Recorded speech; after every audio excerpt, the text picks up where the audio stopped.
भारत ने इंग्लैंड को इंग्लैंड में पेल दिया है और मैच को 336 रनों से जीत भी लिया है। बात है सर, क्या बात है सर। अरे ये तो कुछ भी नहीं है, इससे बड़ी बात तो आकाशदीप ने कर दी है, क्योंकि इंग्लैंड के खिलाफ 10 विकेट जो ले लिए हैं।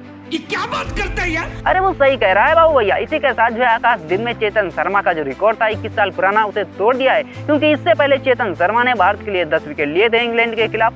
अब वह रिकॉर्ड जो है आकाशदीप के नाम हो गया है, क्योंकि आकाशदीप ने जो है एक ही टेस्ट मैच में दोनों पारियों में 10 विकेट लिए हैं कुल। पहली में 4 विकेट लिए हैं 88 रन देकर के, और फिर दूसरी में जो है 6 विकेट लिए हैं। तो यहाँ पर बहुत ही खतरनाक गेंदबाजी आकाशदीप के द्वारा की गई। और ये जो 10 विकेट लिए हैं ना, और सेकंड पारी में जो 6 विकेट लिए हैं ना, उसमें से 4 विकेट तो उन्होंने खुद जो है वो अपने आप ही विकेट लिए हैं, मतलब बिना किसी प्लेयर की सहायता की। ना तो किसी को कैच आउट कराया है, ना तो किसी को जो है थ्रो के द्वारा आउट किया है, और सीधा सीधा उन्हें जो बोल्ड आउट किया है 3 प्लेयर को, जिसमें जो रूट आते हैं, ओली पॉप आते हैं, बेन डकेट आते हैं। यानी इतने बड़े बड़े प्लेयर्स हैं जिनको सीधा सीधा बोल्ड कर दिया है। मतलब सोचो यार कितनी खतरनाक गेंदबाजी की है। 6 में से जो 3 प्लेयरों को बोल्ड आउट किया है और एक को एलबीडब्ल्यू आउट किया है। मतलब बहुत अंडररेटेड प्लेयर है ये यार आकाशदीप, जो पूरे आईपीएल में फ्लॉप रहता है, और जिसे टीम से जो है कभी बाहर निकाला जाता है, कभी खिलाया जाता है पूरे आईपीएल में, उसे परमानेंट जगह नहीं मिलती है टीम में। और वो टेस्ट क्रिकेट में पहले ही टेस्ट क्रिकेट में जाता है और इतना धमाल मचा के चला आता है कि जिसके दम पर भारत ने इंग्लैंड को पहली बार एजबेस्टन में, यानी हमने पहली बार एजबेस्टन में हराया है। भारत एशिया की पहली टीम बन गई जिसने इंग्लैंड को एजबेस्टन में हराया है, क्योंकि इससे पहले भारत क्या किसी भी एशियन टीम ने इंग्लैंड को एजबेस्टन में नहीं हराया था। तो ये रिकॉर्ड भारत के नाम हो गया है। और सुमन गिल पहले भारतीय कैप्टन बन गए हैं और पहले एशियन कैप्टन है जिन्होंने इंग्लैंड को एजबेस्टन में हराया है, क्योंकि इससे पहले ना तो किसी एशियन कैप्टन ने हराया था और ना ही जो है किसी भारतीय कप्तान ने इंग्लैंड के एजबेस्टन में हराया था। तो इंग्लैंड का जो एजबेस्टन का किला था वो अवैध था, जिसे भारतीय बॉलरों ने गिरा दिया है। क्योंकि क्या कमाल की बॉलिंग की है यार। मतलब जो 17 विकेट हैं वो सिर्फ हमारे 2 गेंदबाजों ने लिए हैं 20 में से, और सिर्फ 3 जो विकेट थे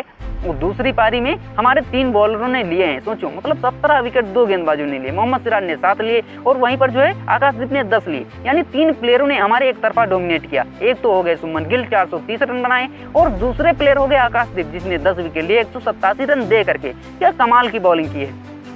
और फिर उसके बाद दूसरे जो हमारे बॉलर थे वो मोहम्मद सिराज, मतलब 7 विकेट लेते हैं यार। क्या कमाल की गेंदबाजी। और फिर जो चौथे खिलाड़ी हैं रविंद्र जडेजा, जिन्होंने जो है 150 के ऊपर रन बनाए दोनों पारियों में मिला करके, और सुमन गिल के साथ अच्छी पार्टनरशिप करी यार। क्या कमाल की बल्लेबाजी रविंद्र जडेजा ने की है। तो रविंद्र जडेजा ने इतने रन बनाए हैं कि हमारे मिडिल ऑर्डर के एक और जो टॉप ऑर्डर के बल्लेबाज थे उसने भी जो है इतने रन नहीं बनाए जितने रविंद्र जडेजा ने इस मैच में बनाए हैं। कमाल की बैटिंग रविंद्र जडेजा ने की है। और सुमन गिल भारत के सबसे युवा कैप्टन बन गए जिन्होंने जो है भारत से बाहर कोई मैच जीता हो, क्योंकि उन्होंने 25 साल की एज में ही जो है इंग्लैंड को इंग्लैंड में हरा दिया है। कमाल की कैप्टनसी। और वो पहले कैप्टन दुनिया के हैं जिन्होंने एक टेस्ट मैच में 200 प्लस रन यानी 250 प्लस रन बनाए हो और 150 प्लस रन बनाए, क्योंकि इससे पहले जो है यह कारनामा किसी भी बल्लेबाज ने नहीं किया है। इसी के साथ सुमन गिल भारत के तीसरे कैप्टन हैं जिन्होंने इंग्लैंड में जो है वो प्लेयर ऑफ द मैच का अवार्ड जीता हो टेस्ट क्रिकेट में, क्योंकि इससे पहले यह कारनामा कपिल देव ने 1986 में किया था और विराट कोहली ने 2018 में किया था जब उन्हें प्लेयर ऑफ द मैच का अवार्ड मिला था। तो यहाँ पर तीसरे जो है खिलाड़ी और तीसरे भारत के कैप्टन बन गए हैं सुमन गिल, जिनको प्लेयर ऑफ द मैच का अवार्ड जो है मिला है इंग्लैंड के अंदर। कमाल की जो है वो बल्लेबाजी सुमन गिल ने की, जिसके लिए उन्हें प्लेयर ऑफ द मैच का अवार्ड दिया गया, क्योंकि 430 रन बहुत होते हैं यार। और ये भारत की सेना देशों में सबसे बड़ी जीत है, क्योंकि भारत ने 336 रनों से इंग्लैंड को हराया है। इससे पहले हमने ऑस्ट्रेलिया को 2024 में पर्थ में जो है 295 रनों से हराया था जसप्रीत बुमराह की कैप्टनसी में। फिर उसके बाद जो है हमने इंग्लैंड को 1986 में हराया था 279 रनों से। तो ये हमारी सबसे बड़ी जीत है सेना देशों के अंदर। हमने 336 रनों से इंग्लैंड को इंग्लैंड में हराया है, और इंग्लैंड के खिलाफ इंग्लैंड में यह भारत की सबसे बड़ी जीत है, क्योंकि इंग्लैंड को हमने इंग्लैंड में इतने बड़े अंतर से नहीं हराया है। तो यहाँ पर सुमन गिल सबसे युवा कैप्टन बन गए हैं जिन्होंने इतने बड़े अंतर से इंग्लैंड को हराया है, क्योंकि आज तक किसी भी कैप्टन ने इंग्लैंड को 336 रनों से हराया तो है, लेकिन दुनिया के किसी कैप्टन ने इतने बड़े अंतर से नहीं हराया है, और इतनी कम उम्र में, सिर्फ 25 साल की एज में यार। कमाल है सुमन गिल।